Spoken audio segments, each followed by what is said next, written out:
Hello and welcome to another episode of South Bay Sports Radio. Today I'm joined by Mira Costa, girls lacrosse coach Maddy Morrissey. Maddy, thank you for joining me. Happy Thursday. Yeah, it's exciting. The South Bay gloom is taking over. Yes, last week was beautiful, but it's okay. It comes out. Sooner or later. All right, let us begin. Take us back to when you first fell in love with lacrosse. So I grew up in upstate New York, and my dad is one of 10 kids. Lacrosse wasn't a huge sport back then, but my dad's youngest brother, Jimmy Morrissey, played at Syracuse during their heyday with the Powell brothers, and they won a national championship. And I just remember being in fourth or fifth grade, and he finally was like, all right, we're teaching you this sport. And I loved it because I'd always been more of like a dancer, figure skater type girl. And then I switched over to team sports, and I dove deep into ice hockey and lacrosse, and then eventually was playing soccer. And then obviously in upstate New York, it's really cold out for the majority of the year. So lacrosse is truly a spring and summer sport, and then you just have to figure out how to get your wall ball in. And I think just I do have a really cute, sweet anecdote. My dog growing up was a black lab, and she would fetch the ball for me, and I only had about 1 to 3 balls at any time. So I attribute a lot of my passion and success for her, because not only was I exercising the dog, which was my responsibility, but she would get the ball for me if I missed it, and she would go in the net and get it and bring it back. So I always forget that is why it was so easy for me to just get so many reps, because she picked it up and brought it back to me every time. I love that. That's a great training partner. Yeah. So your beginnings, you're born in upstate New York, and say the town name for me again. Skinny Atlas. It Skin means long lake. in Iroquois. Yes. Yes. Yeah. In a town of 7,000 as of the last census, but you letter in hockey, soccer, and lacrosse. How would you describe your prep career? Our town is in our area. You're so embedded in your community, and you have a lot of town pride. And ironically enough, our biggest rival, they're the Marcellus Mustangs, and they're green. So for me to now be at a school that's green and as the Mustangs, it's a little sacrilege, but it's okay. Go into more about your high school time playing soccer, playing hockey, and lacrosse. How tough was that to juggle while also maintaining grades to be able to play 3 sports and anything else that goes along with high school life? So I'd definitely say having a sport actually just gives you more structure, and okay, I have my practice and then I do my homework. And then we were such a athlete heavy school that all your friends were on your team. So it was really fun, and we were all very aligned. My dad was my high school hockey coach, and we started the varsity team. So it was just a really big sense of pride for us, and learning how to start from something from grassroots level was really cool. We were fundraising to just get jerseys and build our own locker room and just get an inkling of what the boys had, which that was really cool. And I think I didn't realize how important that aspect of my life would come into play later, coming to California and growing lacrosse out here. After high school, you attend Duke University, but what initially drew you to Duke? So I was an under the radar player. I didn't start playing club until sophomore year of high school, and I had no clue what M&D was, what Skywalkers was, what any of those. Long Island Yellow Jackets was about the only club that I knew was really good. And when I started playing club, it was really fun. But I thought I was going to go to Cornell or Syracuse, and they were right in my backyard. And I was at a graduation party playing basketball barefoot with a bunch of boys, and the Duke assistant coach was there because he was in town for a tournament, and one of our alums from Skinny Atlas had ended up going to Duke, Carolyn Davis, and he was just there. He had just played golf with the with Mr. Davis, and they just came over because they were neighbors. And Mr. Davis is like, that's Maddy Morrissey. Watch her play in the tournament this weekend. It was the Star Spangled Banner. And that is where Josh Hexter saw me for the first time, is playing barefoot on the blacktop. And then I wasn't playing in the tournament that weekend, so I got put on a random team. I can't even remember. It was like some team from Ithaca near Cornell. And I played and it was fun. I remember it being a beautiful weekend. My dad said it was raining the whole time. And I was like, I don't remember anything. And from there, I went to Duke lacrosse camp. It was over Christmas break and it was warm out. And I was like, oh, this is how I could live my life, is in the warm. So first off the bat, the weather, and then I did want to get further away from home, and I always wanted lacrosse to be a way for me to go to a more academically challenging school than what I could have gotten into. So I wanted lacrosse to open doors for me. So when I was choosing between Syracuse, Cornell, and Duke was that perfect sweet spot between athleticism and academics.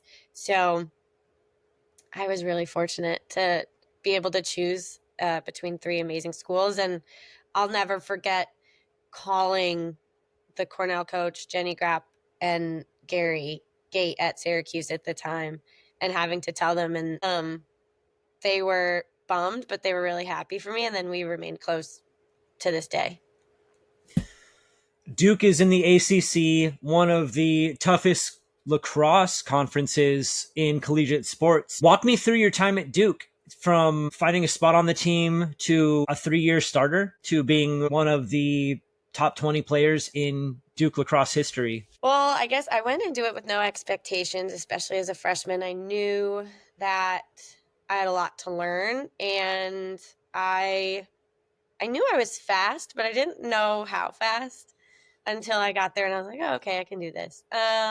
After freshman year, we made it to the Final Four, and it really sunk in, like, okay, I can make an impact. And sophomore year obviously was one of my more successful years, I feel like, and it was so much fun. The boys lacrosse team was also having a really successful season that year. They won, I believe, that year too.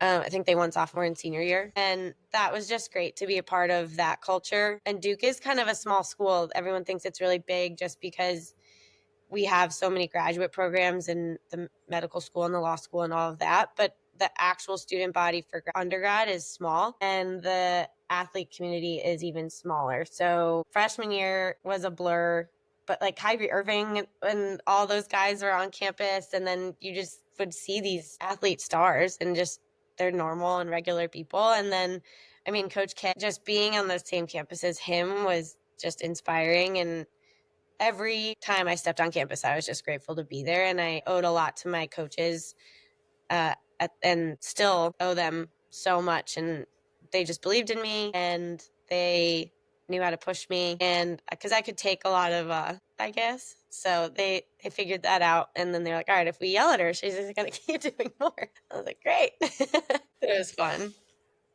The Danowski family name is synonymous with Duke lacrosse, but which coach was it that impacted you the most while you were at Duke?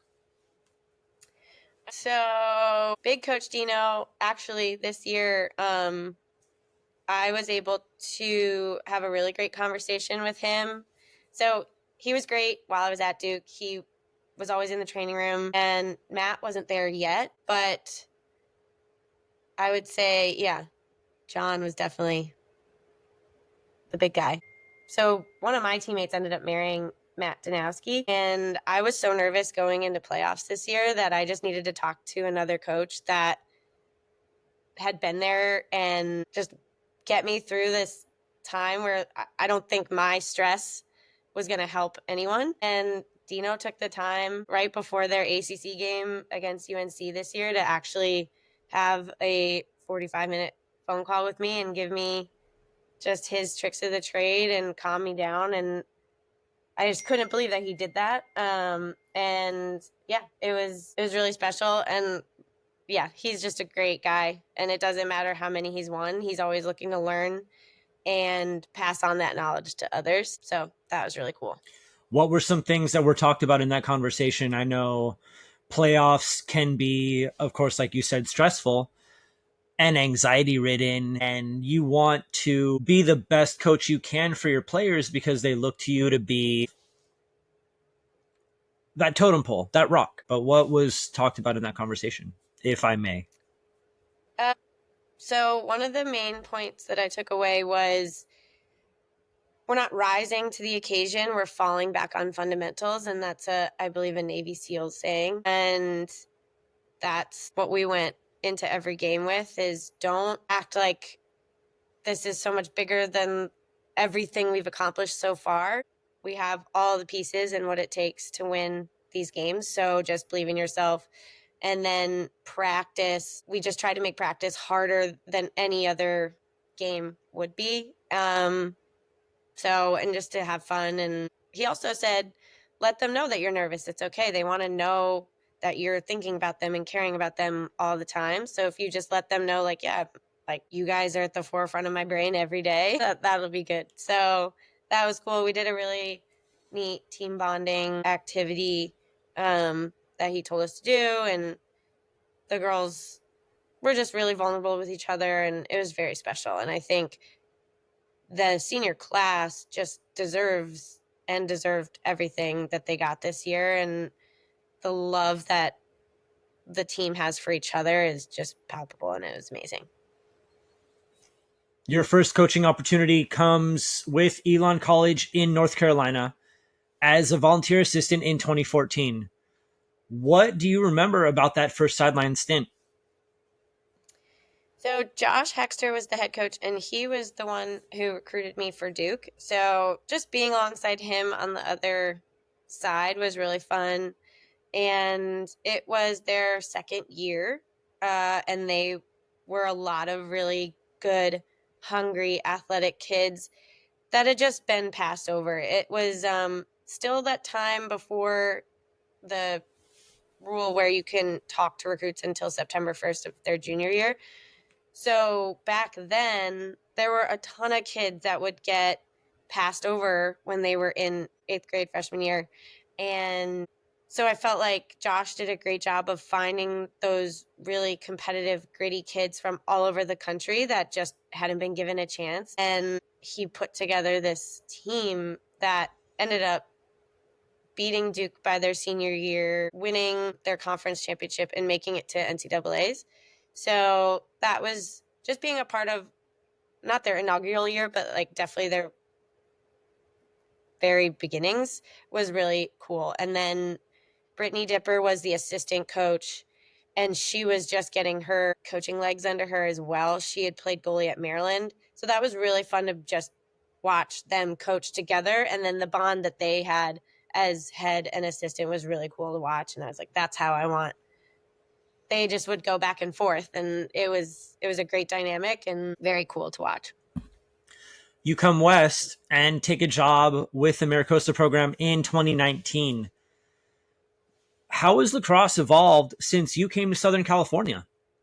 So I came out here and I started coaching with the Santa Monica Dragons and Megan Toomey. And I think we had 8 girls ranging from 2nd to 9th grade, all trying to learn lacrosse at the same rate. And that was fun to try and figure out. But, and then I was coaching at Marlboro, and they had just started, they had been a team, but Megan was the head coach and I was the assistant coach. And we had a lot of really great, sweet girls that loved the sport, even though they had just started a little later. We went, I think it was my 2016, I coached with Megan the women's developmental national team, where you take the kids from California, like LA and Orange County. No, Orange County had its own team, but the LA region, everyone tries out, and then you go to the East Coast. And I think that's where my role as like a conduit of growth really started. And it just gave me a really clear path of what I wanted to accomplish. And I was like, all right, I want a West Coast team to be taken seriously. I want these girls to be getting recruited, and just putting Southern California on the map at the collegiate level. I think at the time, St. Margaret's in Orange County was a powerhouse, and I got to coach a couple of those girls at an Under Armour All-American tournament, and I think a lot of them just finished up their 5th years, and seeing them in Orange County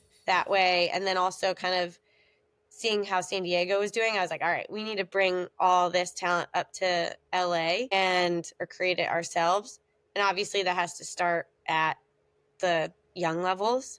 So when I was living in Manhattan Beach, so when I switched from Dragons to South Bay, which is obviously in Manhattan Beach, the girls who are now sophomores, rising juniors, they were my first group of girls at South Bay. And they were in 3rd grade, I think, 3rd or 4th. Peyton Malone, Emma Barrows, Emmy Terry and her sister were playing Trident. Carly Kilroy, Piper was playing Trident, and Trident was another rec program run by one of my good friends, Kate Ivory. She went to Cornell, and that's how we met. But we had this group of girls that we were like, all right, they're gonna take over someday, and now they're here. Watching the progression of that, and then now LA is consistently in the CIF finals, and with Marlboro winning, that has been really cool. I think it was always Foothill or St. Margaret's winning. Redondo was the powerhouse up here, and they were trying to win it too, but now LA is like here to stay. That's cool. I know for boys, it was always Orange County beating LA. Is that the same style with the women?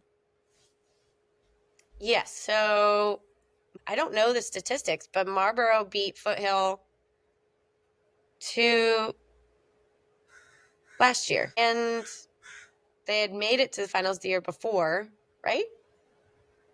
Yeah. I can't remember. I'm like, You've got a pretty good trying to memory. remember it all. 2021, we lost to Marlboro. That was cool. So D2 championship in 2021, having 2 LA teams, we were like, yes, whoever wins it, at least it's LA. And then they lost to Foothill, Marlboro did, and then they beat Foothill. So it's definitely, I feel like that might have been the first LA team to win in a really long time. And I don't know if I really thought about that, because it just seemed normal and that it was time. So we just like, yeah. Following COVID, you take over the Mustang program. What were some of your short-term goals when you accepted the position? To win Bay League, starting small, I guess. We had never, we hadn't won Bay League in a really long time. I didn't know how many years, but just couldn't get over the hump of Redondo or Palos Verdes. So I believe it was Kate Donnelly, that class's sophomore year, we might have tied for Bay League champs. I can't remember. But then June last year, they won it outright. And then this year, outright won it. So just every year was trying to win Bay League. And then making it to CIF their freshman year, D2, was just icing on the cake. But then after that, they're like, we want to be in D1. So then we did get into the Division 1 CIF playoffs, obviously losing to Foothill in the first round. And so every year is just like a little bit better. This year, the goal was to win CIF, but getting to the finals versus losing in semifinals like we did last year. Again, just always chipping away and getting one step higher on that ladder. Now we're going to hit that game against Marlboro. So prior to each episode, I have my guests fill out a questionnaire and state a memorable game that they've been a part of. You chose the May 9th CIF semifinal against Marlboro, a 14-13 win. This team had a big lead. I don't want to touch on that, but what I do want to touch on is, when did you realize this season was going to be a memorable one?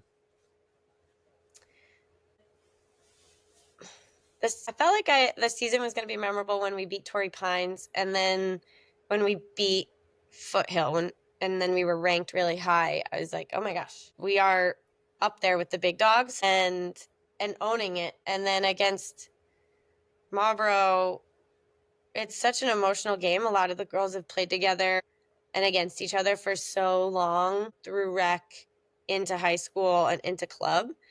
So when in the second half, when Soph Catania turned it on, and Enna Corley obviously is such a competitor, I wasn't surprised. And I didn't, it was kind of like waiting. I just was waiting for them to kick it on. And if they hadn't, I guess we would have kept doing just scoring and winning the draw and scoring. But I just had a feeling that they were just a sleeping giant. And then it was a blur the rest of that game. I wish we could have kept our foot on the gas a little bit longer, but it's a tribute to Megan and her coaching staff and the players that they have that can just take over. I wasn't mad at our girls in any way. I was like, all right, now we just have to keep playing our game and not get frustrated, not get down. They were definitely very emotional because of last year's game where we also had been up by 4 and then we just lost it. We got some unfortunate fouls, and the girls that were a part of that last year were just like, well, this is not happening again. So it was, I think winning that game was just so emotional. And then the CIF final, the girls were just already so, before the game even started, they were so sad that the season was over. And I was like, no, don't be sad. Stay happy. But they just loved each other so much. So they definitely believed they could win. Foothill had the game of their life. Their draw taker won. I think she went like 80% draw controls, and we couldn't have anticipated her having such a phenomenal game. At the end of the day, I was just glad it wasn't a blowout and that the girls felt that they played their best games. And then especially the seniors, they felt like they left it all out there. So they leave high school with no regrets. And I do believe that they are leaving this team better than they found it. And they are exiting their high school career without any regrets. And they did everything that they could. And then the girls that will be coming back as juniors, we didn't have any juniors on our team, so we have no seniors next year that we know of. Well, hopefully we do. But the girls that are returning, they are so hungry. Like, I think they already want it to be season again, and they just want to bypass everything and just come right back to it. So it'll be interesting to see how that plays out. You do have some talent on that squad, especially the underclassmen. I have one last question for you. Lacrosse is one of the fastest growing sports in the country, especially in California.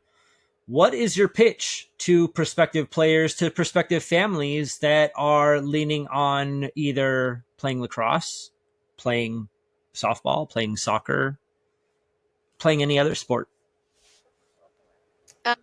So first off, when we get a new player who's coming over from soccer or flag football, I say don't quit your sport. I love 3-sport athletes, or at least 2, especially in high school. A lot of our Costa girls do cross country or flag football in the fall, and then a few play basketball. And I think I'm one of the only coaches that really pushes that. I have a great relationship with the other coaches at Mira Costa, and I think they're like, you want your girls playing other sports? And I'm like, yes. They would get burned out. They get enough lacrosse. And I think lacrosse is that type of sport where you can play, be a multi-sport athlete. You don't have to be honing your craft all the time. And that cross training is actually more beneficial for you. And a lot of college coaches want to see, like, oh, that girl's really good at basketball. Great. Like, that IQ is going to come in and play when she's playing lacrosse. Or, oh, that girl is a phenomenal cross-country runner. Great. Let's get her playing midfield, that kind of stuff. So definitely telling people, like, no, you can play 3 sports. We do have 1 soccer player too on our team, maybe 2. And because I think parents are told to specialize and they don't necessarily have to. And now lacrosse is an Olympic sport, and the first time it's going to be played is in the Olympics is out here in Los Angeles. So we are leaning into that heavily. And then we have a really great partnership at the youth level with PLL Play. And I think right now the players in our youth program see the path forward, whether it's at Costa for boys and girls, or Loyola or Marlboro for all boys, all girls, or Redondo, El Segundo, any of those schools where a lot of our younger kids will end up going to is really, really awesome to see. And then from there, they see players going to play in college, and then they will hopefully start seeing those girls that they grew up watching in high school playing professionally and then in the Olympics. So that's how I grew up watching and being the ball girl for our high school, and seeing them going on to play at Duke and Brown and Syracuse, and then seeing them just, and even younger girls than me, seeing them playing at the professional level. And you want the finals on a Friday night, you want that to be the premier event, and everyone goes down and watches it. And that's how it was for us growing up. It's a community and it's an ecosystem, and that's what we're trying to build. And I think that's what people want to be a part of. And it takes a village to grow a successful high school program, successful culture. And when you create a special family like that, people want to be a part of it. So that's kind of our special sauce, is creating a family. The special sauce from Good Burger. Yeah. That is going to wrap up my questions for you about your background. We're going to transfer into rapid fire. 5 questions. I picked hockey because you're the first hockey player I've had on the podcast. One of the things that you were telling me when you were a figure skater and then you start talking about hockey, I was like, oh, you're like the inspiration behind Mighty Ducks. Yeah. Obviously. Your all-time favorite hockey players? Joe Sakic, Peter Forsberg, obviously Wayne Gretzky, who else? Matthew Barnaby. Yeah. What was the guy? He played for the Tampa Bay Lightning, like St. Louis? Martin St. Louis. Yeah. He was great. And then the Kane brothers. They were fun because two of them were on the Hurricanes, I think, when I was at Duke. So I got to see them play a lot because Hurricane tickets were like $20. I remember when Kings tickets were inexpensive, but that was before kids. Yeah. Your least favorite NHL team? New Jersey Devils. Your favorite sports movie? I would have to say I love Miracle, but that's a little cliche. But probably Miracle. It's just so good every time. Kurt Russell's great as Herb Brooks. Yeah. East Coast winters or West Coast summers? West Coast summers. I love them more. The winter is still going on in upstate New York, so I don't know. I don't think I could ever. Christmas. That's the only time I want snow. Christmas, white Christmas. Yeah. Your go-to South Bay eatery and your favorite dish there? Fishing with Dynamite, oysters, every time. But you have to sit at the bar. Sitting at the bar is where it's at. You get to talk to your bartenders, and they're the best. So no kids. Can't sit at the bar with kids. That's the cliche. That's the kicker there. Date night. Yeah, there you go. Maddy, thank you very much for your time. I really appreciate you. I look forward to seeing you on the field in the future, and I wish you all the best. Awesome. Thanks. Thank you.